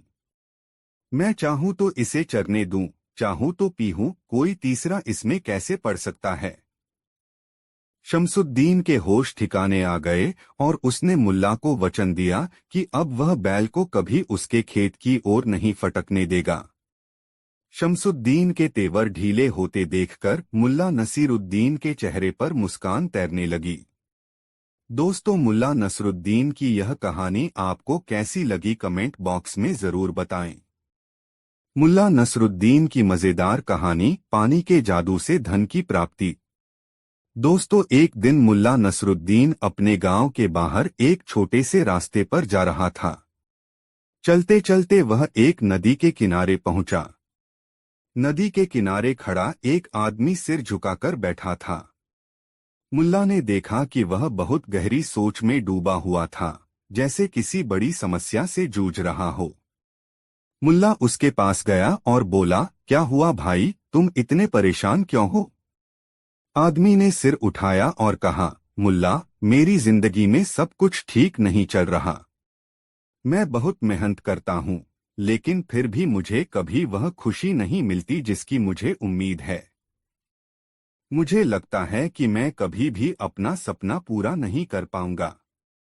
मुल्ला ने उसकी बात सुनी और सोचा, इस आदमी को थोड़ी सी उम्मीद और हिम्मत देने की जरूरत है। उसने मुस्कुराते हुए कहा, तुम जानते हो, मेरे पास एक जादुई तरीका है जिससे तुम्हारी सारी परेशानियां हल हो सकती हैं। आदमी ने हैरान होकर पूछा, जादुई तरीका? तुम क्या कह रहे हो मुल्ला? मुल्ला ने उसकी तरफ देखा और कहा, हाँ, यह एक बहुत पुराना तरीका है। तुम्हें बस मेरे साथ आना होगा और नदी के पानी से एक खास काम करना होगा। आदमी, जो पहले से ही परेशान था, अब और अधिक उत्सुक हो गया। उसने कहा, मैं तैयार हूं। बताओ मुझे क्या करना होगा। मुल्ला ने उसे नदी में ले जाकर कहा, तुम्हें नदी के पानी से एक बाल्टी पानी भरनी होगी, लेकिन ध्यान रखना, जब तुम पानी लाओ तो उसे बिना देखे वापस लाना होगा। आदमी थोड़ी देर तक यह सुनकर हैरान हुआ, लेकिन उसने मुल्ला के आदेश को मानते हुए बाल्टी में पानी भर लिया। जब वह पानी लेकर वापस आया तो मुल्ला ने कहा, अब इसे बिना देखे घर ले जाओ। याद रखना, अगर तुमने पानी में से कोई भी बदलाव देखा तो सारी मेहनत बेकार हो जाएगी। आदमी ने इसे चतुराई से लिया और बिना पानी देखे घर के रास्ते पर चलने लगा। लेकिन जब वह घर के पास पहुंचा तो अचानक उसके मन में ख्याल आया क्या होगा अगर इस पानी में कुछ खास हो? क्या मुल्ला मुझे कुछ अच्छा देने की कोशिश कर रहा था? उत्सुकता और चिंता के मिश्रित भाव से उसने पानी देखा, और जैसे ही उसने बाल्टी का पानी देखा, उसे एहसास हुआ कि उस पानी में कुछ बदल चुका था। अब वह मन ही मन निराश हो गया क्योंकि उसने मुल्ला के बताए तरीके को नहीं माना था। वह गहरी सोच में डूबा हुआ बाल्टी लेकर मुल्ला के पास वापस लौटा। उसने मुल्ला से कहा, मुल्ला, तुमने कहा था कि अगर मैंने पानी को देखा तो कुछ गलत होगा, लेकिन मैंने ऐसा किया और अब सब कुछ बिगड़ गया है। मुल्ला ने शांत भाव से मुस्कुराते हुए जवाब दिया, देखो, तुमने देखा कि तुम्हारी समस्याओं का हल तुम्हारे भीतर था, लेकिन तुम्हारी उत्सुकता और जल्दबाजी ने उसे खराब कर दिया। तुमने पानी को देखा क्योंकि तुम बहुत जल्दी में थे, लेकिन असल में यह पानी तुम्हारी मेहनत और धैर्य का प्रतीक था। अगर तुमने उसे बिना देखे रखा होता तो तुम्हें सफलता मिलती। आदमी ने समझ लिया और उसने मुल्ला का धन्यवाद किया। वह अब जान गया था कि जीवन में धैर्य और संयम के साथ आगे बढ़ना जरूरी है, क्योंकि जल्दबाजी और उत्सुकता से चीजें बिगड़ सकती हैं। कहानी का संदेश। मुल्ला नसरुद्दीन की इस कहानी से यह शिक्षा मिलती है कि जीवन में धैर्य और संयम रखना जरूरी है। किसी भी समस्या का समाधान जल्दबाजी में नहीं, बल्कि सोच समझकर और सही कदम उठाने से मिलता है। अपनी मेहनत में विश्वास रखना और धैर्य से काम करना ही असली सफलता की कुंजी है। मुल्ला नसरुद्दीन समझदारी का सवाल। एक दिन मुल्ला नसरुद्दीन अपने गांव में बैठा था, और जैसे ही उसने गांव के लोगों को इधर-उधर जाते देखा, एक नया सवाल उसके दिमाग में आया। उसने सोचा, क्यों न मैं एक मजेदार परीक्षा लूंगा और गांव वालों को उनकी समझदारी की परख में डालूं। मुल्ला ने सोचा और फिर एक योजना बनाई। उसने सबको अपने घर बुलाया और उन्हें बताया, मैंने एक नई परीक्षा तैयार की है, जिसमें आप सबको अपनी समझदारी साबित करनी होगी। जो भी सही जवाब देगा, उसे पुरस्कार मिलेगा। गांव वालों में हलचल मच गई। सभी लोग मुल्ला के घर पहुंचे और उत्सुकता से इंतजार करने लगे। मुल्ला नसरुद्दीन ने कहा, मैं आपको 3 सवाल पूछूंगा। हर सवाल का सही जवाब देने पर आपको एक बड़ा इनाम मिलेगा। मुल्ला नसरुद्दीन ने पहला सवाल पूछा, अगर एक आदमी के पास एक बकरा है और वह बकरा भाग जाए तो उस आदमी को क्या करना चाहिए? गांव वालों ने बहुत सोचा, लेकिन कोई जवाब नहीं दे सका। कुछ समय बाद एक आदमी खड़ा हुआ और बोला, वह आदमी बकरा पकड़ने के लिए दौड़ेगा और उसे वापस ले आएगा। मुल्ला ने मुस्कुराते हुए कहा, सही जवाब, लेकिन आसान भी था। लेकिन क्या तुमने कभी सोचा कि बकरा क्यों भागा? क्या कभी तुमने उसके मन की बात सोची? गांव वाले चुप हो गए और एक दूसरे को देखने लगे। मुल्ला ने फिर कहा, अच्छा, अब अगले सवाल की ओर बढ़ते हैं। एक आदमी के पास 3 बीवियां हैं और वह उन्हें कभी एक साथ नहीं रखता। वह उन्हें हमेशा अलग अलग घरों में भेजता है। आप क्या समझते हैं? मुल्ला ने पूछा। गांव वाले और ज्यादा चकरा गए और सोचने लगे। थोड़ी देर बाद एक औरत खड़ी हुई और बोली, वह आदमी अपनी बीवियों को संतुष्ट रखने के लिए उन्हें अलग अलग घरों में भेजता है, ताकि कोई समस्या न हो। मुल्ला नसरुद्दीन ने फिर से हंसी में कहा, लेकिन क्या तुमने कभी यह सोचा कि वह आदमी उन बीवियों से क्यों दूर रहता है? क्या उसकी सच्ची वजह कभी समझी है? गांव वाले अब पूरी तरह से उलझ गए थे। वे नहीं समझ पाए कि मुल्ला क्या कहना चाहता है। मुल्ला ने मुस्कुराते हुए कहा, बड़े ही सरल सवाल थे, लेकिन जवाब कुछ गहरे होते हैं। क्या कभी सोचा है कि क्यों बकरा भागता है या बीवियों को क्यों अलग रखा जाता है? इसका अर्थ कभी समझा है? आखिरकार मुल्ला नसरुद्दीन ने आखिरी सवाल पूछा, अगर तुमसे कोई कहे कि तुम एक खजाना ढूंढ सकते हो, लेकिन उस खजाने को पाने के लिए तुम्हें अपनी सबसे प्यारी चीज छोड़नी होगी, तो तुम क्या करोगे? गांव वालों ने सोचा, लेकिन कोई स्पष्ट उत्तर नहीं दे पाया। कुछ ने कहा, मैं अपनी मेहनत और कड़ी मेहनत से वह खजाना ढूंढ लूंगा। मुल्ला ने एक गहरी मुस्कान के साथ कहा, तुम समझ नहीं पा रहे हो। खजाना केवल धन नहीं होता, वह तुम्हारी समझदारी और मानसिक शांति भी हो सकती है। कभी सोचा है कि जो तुम्हारे पास है वही सबसे कीमती है? गांव वालों ने फिर से एक दूसरे को देखा, लेकिन कोई जवाब नहीं आया। मुल्ला ने धीरे धीरे सबको समझाया, हमेशा जवाब पर ध्यान मत दो, कभी कभी सवाल का अर्थ ही हमें सिखाता है कि जीवन में क्या महत्वपूर्ण है। सीख। अब मुल्ला नसरुद्दीन ने मुस्कुराते हुए कहा, देखो, मैं जानता हूं कि मैं 3 आसान सवाल पूछ रहा था, लेकिन तुम सबने कभी इन सवालों के उत्तर पर ध्यान नहीं दिया। जीवन में कभी भी किसी सवाल का उत्तर बिना सोच समझे मत दो। हर सवाल के पीछे कुछ गहरे अर्थ होते हैं। सही उत्तर सिर्फ वही होता है जो तुम्हारे अनुभव और सोच के आधार पर सही लगे। गांव वाले चुपचाप सुन रहे थे।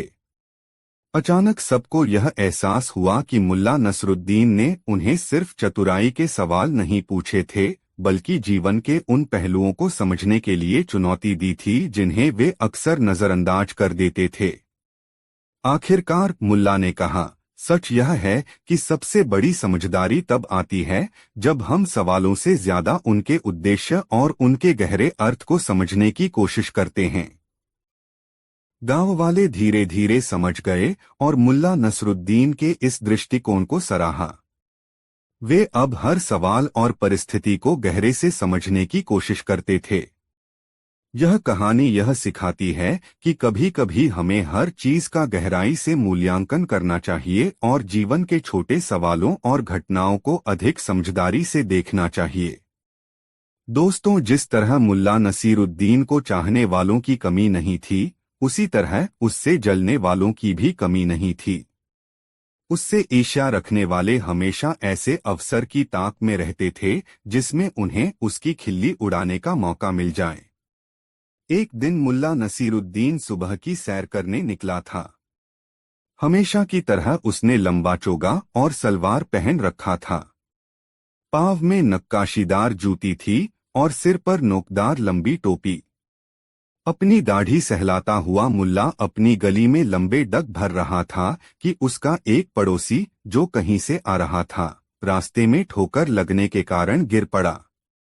मुल्ला नसीरुद्दीन उस समय उसके पास ही था, इसलिए बिना समय गवाए उसने उसे उठाया और उसके कपड़ों की गर्द झाड़ने लगा तो देखा उस व्यक्ति के पाजामे से घुटने के पास खून रिस रहा है।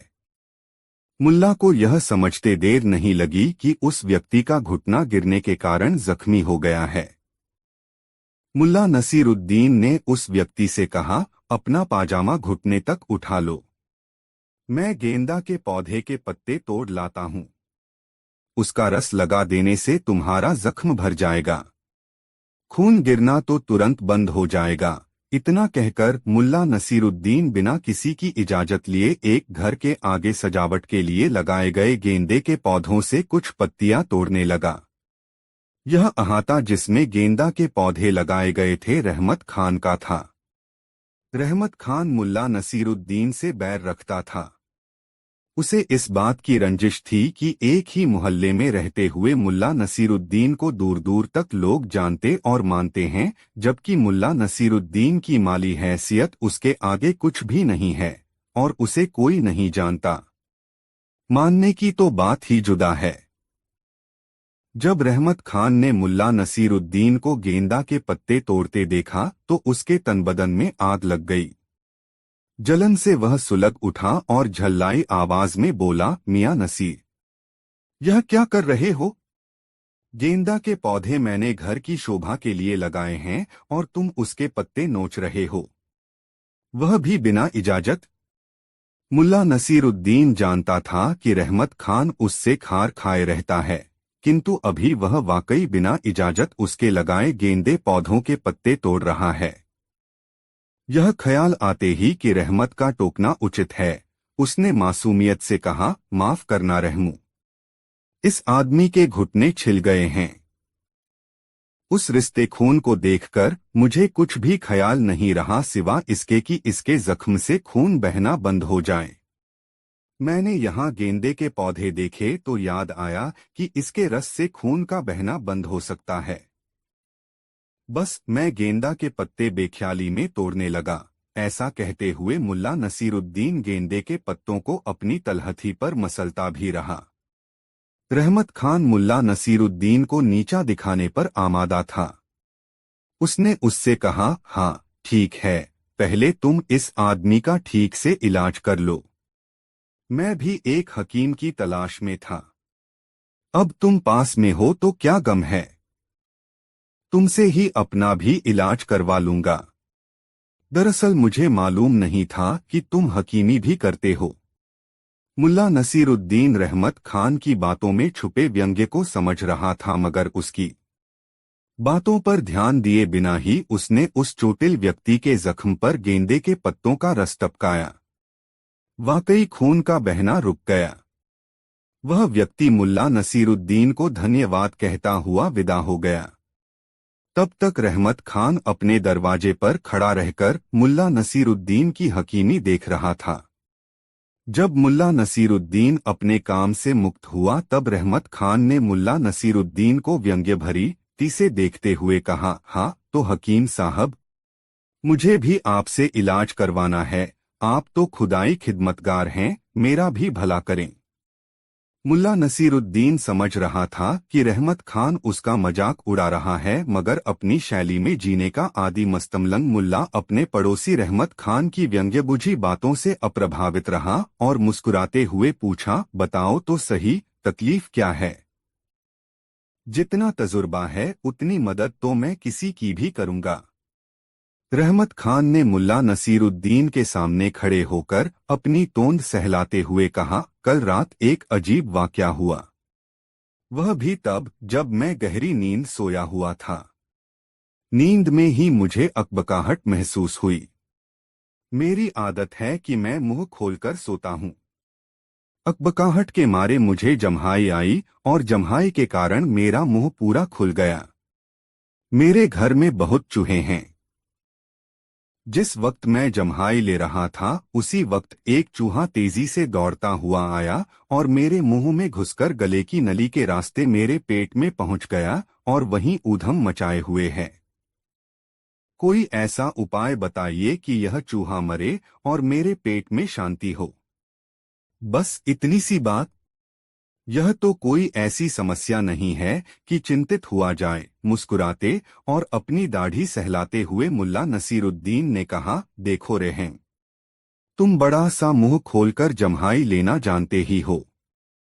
बस कहीं से एक छोटी सी बिल्ली पकड़ लाओ और मुंह बड़ा सा करके बिल्ली को गटक जाओ और 2-3 बार बाएं से दाएं, दाएं से बाएं करवटे लो और इसके कुछ देर बाद एक कटोरा ठंडा दूध पी लो। फिर देखो कमाल, बिल्ली चूहे को निगल जाएगी और तुम्हारे पेट में चल रहा चूहे का ऊधम बंद हो जाएगा। और हाँ, यह समस्या तो केवल सामान्य ज्ञान से हल हो जाने वाली समस्या थी, इसमें हकीमी की कोई जरूरत ही कहाँ थी। इतना कहकर मुल्ला नसीरुद्दीन फिर से लंबे डग भरने लगा। वह अपनी दाढ़ी भी सहलाता जा रहा था और मस्त चाल से चल भी रहा था। और रहमत खान कभी मुल्ला नसीरुद्दीन को तो कभी अपने अहाते में गेंदे के पौधों को देख रहा था ठगासा। दोस्तों की यह कहानी आपको कैसी लगी कमेंट में जरूर बताएं। मुल्ला नसीरुद्दीन के घर के सामने 2 लोग आपस में झगड़ रहे थे। उनमें से एक चीख कर कह रहा था, यहाँ से तुम तब ही जा सकोगे जब मुझे मेरे मेहनताने के रूप में कुछ नहीं दे दोगे। दूसरा आदमी, जिसके सिर पर लकड़ियों का गट्ठर था, बार बार उसकी मिन्नत कर रहा था, बाबू साहब कुछ नहीं तो कुछ नहीं ही होता है। यह कोई चीज तो है नहीं जिसका आदान प्रदान हो सके। मगर वह आदमी अड़ा था। मुझे कुछ नहीं चाहिए तो चाहिए। मुल्ला नसीरुद्दीन काफी देर से उन दोनों की यह दिलचस्प लड़ाई देख रहा था। वह टहलता हुआ उन दोनों के पास आ गया और उनसे पूछा, क्यों झगड़ रहे हो भाई? जिसके सिर पर लकड़ियों का गट्ठर था, उसने रुआसे स्वर में कहा, हुजूर, इनसे मैंने सिर पर लकड़ियों का गट्ठर उठाकर रखने में मदद ली है। जब ये गट्ठर उठा रहे थे तब मुझसे पूछा था, तुम इस सहायता के एवज में मुझे क्या दोगे? मैंने इनसे साफ कहा, कुछ नहीं, क्योंकि इन्हें देने के लिए इस वक्त मेरे पास कुछ नहीं है। मुल्ला नसीरुद्दीन ने दूसरे व्यक्ति की ओर देखा, मानो पूछ रहा हो कि बोलो, तुम्हें कुछ कहना है? दूसरे व्यक्ति ने मुल्ला नसीरुद्दीन से कहा, हुजूर, मैंने कुछ नहीं पाने के लोभ में इस व्यक्ति का गट्ठर उठाया और यह व्यक्ति बिना कुछ नहीं दिए ही यहाँ से जाना चाहता है। मैं तो बिना कुछ नहीं लिए इसे यहाँ से जाने ही नहीं दूंगा। मुल्ला नसीरुद्दीन की समझ में सारी बात आ गई। उसने कहा, अच्छा, अब झगड़ना बंद करो। मैं इसके बदले में तुम्हें कुछ नहीं देता हूँ। फिर उसने अपने घर के दरवाजे के पास पड़ा एक खाली घड़ा उस कुछ नहीं मांगने वाले व्यक्ति को दिखाया और बोला, जाओ, उस घड़े को वहां से उठाकर लाओ। वह व्यक्ति घड़ा उठाकर ले आया। मुल्ला नसीरुद्दीन ने उस व्यक्ति से कहा, देखो, उस घड़े में क्या है? उस व्यक्ति ने घड़े में झांक कर कहा, घड़े में कुछ नहीं है।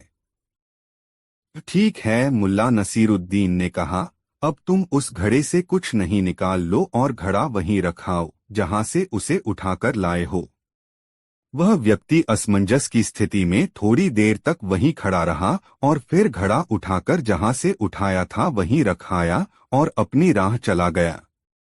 मुल्ला नसीरुद्दीन ने गट्ठर लिए खड़े व्यक्ति से कहा, ठीक है भाई, अब तुम भी जाओ, और अपनी दाढ़ी सहलाता हुआ मुल्ला नसीरुद्दीन अपने घर की ओर मुड़ गया। दोस्तों, कहानी कैसी लगी कमेंट में जरूर बताएं। दोस्तों, मुल्ला नसीरुद्दीन ने मदरसे की पढ़ाई पूरी कर ली थी और मिस्त्री का काम सीखने के लिए अपने गांव से प्रतिदिन पैदल ही शहर जाने लगा था। शहर जाने पर उसने शहर की रौनक और रंगीनियां देखीं। बड़े बड़े मकान देखे। साफ सुथरे कपड़ों में आते जाते लोगों को देखकर वह सोचता, जब वह काम सीखकर कुछ कमाने लगेगा तब अपने लिए ऐसे कपड़े बनवाएगा जिसे जो भी देखे तो देखता रह जाए। शाम को जब वह शहर से अपने गांव लौटता तो उसका दिमाग इसी गुंधुन में लगा रहता कि उसके कपड़े कैसे होने चाहिए जिसे लोग देखें तो देखते ही रह जाएं। एक दिन शहर से लौटने में उसे थोड़ी देर हो गई। उस्ताद ने उस दिन उसे शहर घुमाया और अफीम के अड्डे पर भी ले गया। उस दिन उस्ताद को कहीं से पैसे मिले थे। उन पैसों को पाकर वह बहुत खुश था। मुल्ला नसीरुद्दीन शहरी जीवन के बारे में बहुत कम जानता था। उस दिन अपने उस्ताद के साथ उसने बहुत कुछ नया देखा था। उसका उस्ताद अफीमची था। जब वह नसीरुद्दीन को शहर घुमा रहा था तभी उसे अफीम की तलब महसूस हुई। वह नसीरुद्दीन को साथ लेकर अफीम के अड्डे पर पहुंच गया। खुद तो अफीम खाई ही, थोड़ी सी अफीम नसीरुद्दीन को भी चटा दी। अफीम खाने के थोड़ी देर बाद ही नसीरुद्दीन को यह दुनिया हसीन लगने लगी। सब कुछ अच्छा अच्छा सा दिखने लगा। इससे पहले मुल्ला नसीरुद्दीन ने कभी कोई नशा नहीं किया था। अफीम की पिनक में उसे यह दुनिया बहुत बदली हुई सी लग रही थी। उसके उस्ताद पर भी अफीम की धुन की सवार हो गई थी। वह लगातार गाना गाए जा रहा था। खुद अपने मुंह से गाने के साथ चलने वाला संगीत भी बजाता और फिर ऊंचे स्वर में कुछ गाने लगता। आवाज उसके मुंह में फंसती हुई निकलती जिससे यह समझ पाना मुश्किल होता कि वह गा क्या रहा है। किसी तरह मुल्ला नसीरुद्दीन अपने उस्ताद को उसके घर छोड़ आया और फिर अपने गांव की तरफ चल पड़ा। शहर की भीड़ भाड़ वाले इलाके में पहुंचकर मुल्ला को उस समय भीड़ कम महसूस हुई। दरअसल रात चढ़ आई थी। बाजार की दुकानें बंद हो चुकी थीं, जिसके कारण सड़कों पर लोग कम थे, लेकिन मुल्ला नसीरुद्दीन चूंकि अफीम की पिनक में था इसलिए उसे समय का एहसास नहीं था। वह यह नहीं समझ पा रहा था कि रात चढ़ाई है, इसलिए दुकानें बंद हो गई हैं। वह चकित और भ्रमित सा शहर के बाजार वाले इलाके से गुजरा। उसे कई बार यह भ्रम भी हुआ कि वह गलत रास्ते पर चल रहा है, किंतु इस भ्रम के साथ ही वह चैतन्य होकर सड़क के दाएं बाएं देखने लगता तो पाता कि वह सही सड़क पर ही चल रहा है। इस तरह ठमकते चलते मुल्ला नसीरुद्दीन उस मोड़ पर पहुंच गया जहां से उसके गांव के लिए सीधी सड़क जाती थी। मुल्ला उस सड़क पर पहुंचने के बाद आश्वस्त हुआ कि वह सही सड़क पर और सही दिशा में चल रहा है। उसने याद किया, यह सड़क सीधे ऊंचे घेरे वाले कुएं तक ले जाएगी और कुएं की बाईं तरफ से खेत के बीच से निकलने वाली पगडंडी से चलकर वह सीधे अपने घर पहुंच जाएगा। यही रास्ता उसे बहुत कम समय में उसके घर पहुंचा देगा। आश्वस्त होते ही मुल्ला नसीरुद्दीन की चाल में फर्क आ गया। अब वह लंबे डग भरता हुआ चल रहा था। वह मन में सोचता, अब 10 कदम के बाद शीशम के वृक्षों की कतार शुरू हो जाएगी। गांव वालों ने श्रमदान करके इस सड़क के दोनों किनारों पर शीशम के पौधे लगाए थे। शीशम का सिलसिला खत्म होते ही फलदार वृक्षों का सिलसिला शुरू हो जाएगा और उसके बाद आ जाएगा ऊंचे घेरे वाला कुआं।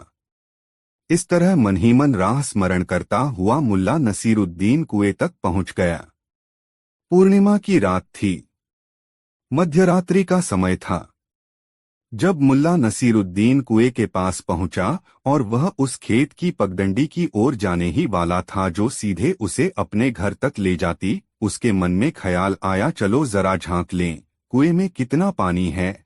मुल्ला नसीरुद्दीन सीधे घूमा और कुएं की जगत पर चढ़ गया और उसमें झांककर कुएं के पानी का अनुमान लगाने लगा। अभी कुएं में झांकते हुए 2-4 पल ही बीते होंगे कि मुल्ला को कुएं के पानी में चांद की प्रतिच्छाया दिखाई पड़ी। मुल्ला चौंक गया, अरे बाप रे, यह तो गजब हो गया। चांद अपनी जगह से कुएं में उतर गया है। कहते हैं कि सूरज, चांद, सितारे पृथ्वी के इर्द गिर्द एक नियम से बंधे रहते हैं। इस नियम में परिवर्तन से तो सारी सृष्टि का नियम प्रभावित हो जाएगा। फिर अपनी इस पृथ्वी पर भी तो उथल पुथल मच जाएगी। फिर हमारा घर और खेत, इन पर भी तो असर पड़ेगा। नहीं नहीं, किसी भी तरह चांद को कुएं से निकालकर उसे उसके स्थान पर पहुंचाना ही होगा, तब ही रह पाएगी पृथ्वी सुरक्षित। मुल्ला नसीरुद्दीन के सामने उस समय एकमात्र उद्देश्य था, कुएं में डूबे चांद को बाहर निकालना और फिर चांद को रस्सी के फंदे में डालकर आसमान की तरफ उछाल देना ताकि चांद अपने स्थान पर पहुंच जाए। अफीम की पिनक में मुल्ला नसीरुद्दीन देर तक इसी गुंधुन में लगा रहा कि चांद को कुएं से कैसे निकाले। तभी मुल्ला की नजर कुएं की मुंडेर पर रखी रस्सी पर पड़ी। यह रस्सी कुएं से पानी निकालने के लिए बाल्टी बांधने के काम आती थी। रस्सी देखते ही मुल्ला नसीरुद्दीन उछल पड़ा और आसमान की तरफ हाथ फैलाकर कहा, या खुदा, आखिर रस्सी मिल ही गई। अब मेरा काम आसान हो गया है। इसके बाद मुल्ला नसीरुद्दीन ने रस्सी उठाई, पानी में झांककर चांद की गोलाई का अनुमान लगाया और फिर अपने अनुमान के मुताबिक चांद की गोलाई के बराबर रस्सी का फंदा तैयार किया तथा बहुत सतर्कता से रस्सी को कुएं में फेंका। रस्सी को दाएं बाएं घुमाकर मुल्ला ने एक झटका दिया और फिर उसे पानी से खींचने लगा। रस्सी आसानी से पानी से बाहर आ गई। चांद उसमें नहीं फंसा था। खाली रस्सी देखकर मुल्ला को निराशा हुई। उसने रस्सी का फंदा फिर से ठीक किया और फिर करीने से उसे पानी में डाल दिया। उसने फिर रस्सी खींची और इस बार भी उसे निराशा हाथ लगी। मुल्ला ने तीसरी बार रस्सी का फंदा बनाया और चांद को पकड़ने के लिए उसे पानी में डाला। संयोग से इस बार रस्सी का फंदा कुएं में किसी मजबूत चीज में जा फंसा। मुल्ला ने रस्सी खींचने की कोशिश की मगर रस्सी अपनी जगह से टस से मस नहीं हुई। मुल्ला नसीरुद्दीन ने मन ही मन संकल्प लिया कि चाहे जितनी ताकत लगानी पड़े वह लगाएगा और चांद को कुएं से निकालकर ही दम लेगा। मुल्ला थोड़ा सुस्ताता फिर एड़ी चोटी का जोर एक करके रस्सी को खींचता। अंततः मुल्ला ने कुएं के मेहराब पर एक पांव को टिकाया और अपनी पूरी ताकत से रस्सी खींची। बार बार जोर लगाने और ढीला छोड़ने से रस्सी जिस चीज में फंसी थी उससे एक झटके में निकल गई और जोर लगाते ही मुल्ला नसीरुद्दीन चारों खाने चित गिरा। कुएं के मेहराब के चारों तरफ बने पक्के चबूतरे पर मुल्ला नसीरुद्दीन जब गिरा तो उसके सिर का पिछला भाग पक्की सतह से टकरा गया और इस चोट से मुल्ला नसीरुद्दीन की चेतना लुप्त हो गई। थोड़ी देर तक वह चित पड़ा रहा। जब धीरे धीरे उसकी चेतना लौटी और उसने आंखें खोलीं तो सारा आसमान उसकी आंखों के सामने था। जमीन पर चारों खाने चित पड़ा मुल्ला नसीरुद्दीन यह देखकर अपनी पीड़ा भूल गया कि आसमान में चांद सितारों की मजलिस में अपनी पूरी दमक के साथ मौजूद है। उसने मन ही मन खुदा को धन्यवाद दिया कि यह कायनात बर्बाद होते होते बच गई। फिर वह अपनी जगह से उठा और बिना कुएं के पानी में झांके अपने घर जाने वाली पगडंडी पर चल पड़ा। सामने आसमान में चांद दमक रहा था और चांद को देखकर मुल्ला नसीरुद्दीन सोच रहा था, आज मैंने समय पर नहीं देख लिया होता तो कुएं में ही डूब गया होता चांद।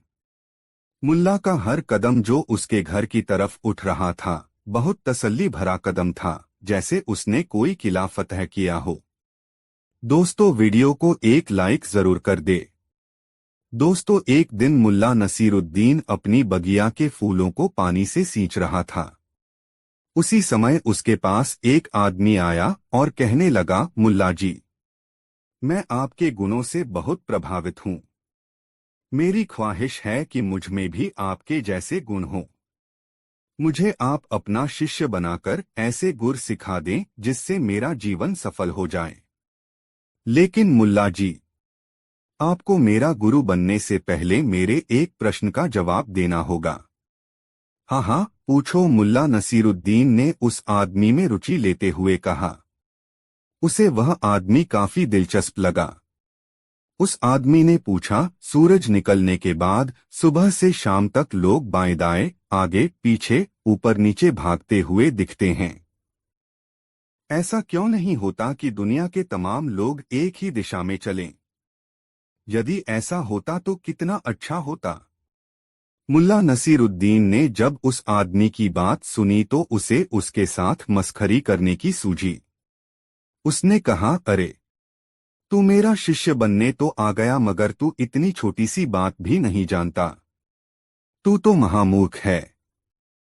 अपने लिए महामूर्ख संबोधन सुनकर वह व्यक्ति बौखला गया और उत्तेजित होकर पूछने लगा, आपने मुझे महामूर्ख कहा? मैं आपको अपना गुरु बनाने आया हूँ, इस बात का भी ख्याल नहीं रखा आपने। मुझे महामूर्ख कह दिया, जबकि मेरा सवाल स्वाभाविक है। यह प्रश्न तो प्रत्येक जिज्ञासु के मन में उत्पन्न होना चाहिए। या तो आप मेरी शंका का समाधान करें या फिर मुझे बताएं कि मैं महामूर्ख कैसे हूँ। अब मुल्ला नसीरुद्दीन के चकराने की बारी थी। उसने तो सोचा था कि मजाक की बात मजाक में ही निकल जाएगी मगर यह तो अजीब हो गया। यह आदमी तो अब बेकाबू हो रहा है। कहाँ तो आया था यह मेरा शिष्य बनने, कहाँ अब बिफर कर मुझे ही गुरुता सिखाने लगा है। मन ही मन मुल्ला नसीरुद्दीन उससे निपटने के उपाय सोचने लगा। अचानक उसे कुछ ख्याल आया और उसने आगंतुक से कहा, मुझे जरूरत ही नहीं कि मैं तुम्हें परले दर्जे का बेवकूफ साबित करूं। मूर्खाम मूर्डों को कुछ भी साबित करने पर समझ में नहीं आता है। हाँ, मैं तुम्हें बताता हूं कि यह धरती नाव जैसी है। यदि एक ही दिशा में लोग भागने लगे तो धरती उलट जाएगी, इसीलिए धरती के लोग भिन्न दिशाओं में चलते हैं। समझ गए? समझ चुके तो गर्दन हिलाओ या हाँ कहो। जब वह आदमी संशय में पड़ गया, सोचने लगा, बड़ा शातिर है यह मुल्ला नसीरुद्दीन। मैं बचपन से पढ़ता आया हूं कि पृथ्वी गोल है और यह कह रहा है कि धरती नाव की तरह है। अगर कह दूं कि उन्होंने जो कहा मैं समझ गया तो तुरंत यह शख्स मुझसे कहेगा बेवकूफ। क्या खाक समझ रखते हो? धरती भी कहीं नाव की तरह उलट सकती है। और यदि कहता हूं कि यह बात मेरी समझ के बाहर है तब तुरंत मुल्ला नसीरुद्दीन को यह कहने का अवसर मिल जाएगा कि अरे बेवकूफ, इतनी सी बात नहीं समझ सकते। उसे उलझन में देखकर मुल्ला नसीरुद्दीन ने पूछा, क्या हुआ? तुम कुछ कहते क्यों नहीं? वह व्यक्ति बोला, क्या कहूं? समझें तब भी और नहीं समझें तब भी मुझे आप परले दर्जे का बेवकूफ ही कहने वाले हैं। उसकी बात सुनकर मुल्ला नसीरुद्दीन ने हंसकर कहा, सबके सामने जीवन के ऐसे ही सवाल हैं, क्या करोगे? इतना तो मुझे पता चल ही गया कि तुम समझदार हो, इसलिए तुम मेरे शिष्य बन सकते हो। और उस दिन वह व्यक्ति मुल्ला नसीरुद्दीन का शिष्य बन गया। दोस्तों, कहानी कैसी लगी कमेंट बॉक्स में जरूर बताएं। दोस्तों, यह कहानी आपको कैसी लगी कमेंट में जरूर बताएं। ऐसी और नई मजेदार कहानी सुनने के लिए हमारे चैनल आरके वर्मा को सब्सक्राइब जरूर कर लें और यह वीडियो अपने मित्रों को जरूर शेयर करें। वीडियो देखने के लिए आपका बहुत बहुत धन्यवाद। मिलते हैं किसी अगले वीडियो में, तब तक के लिए जय श्री राधे राधे। धन्यवाद।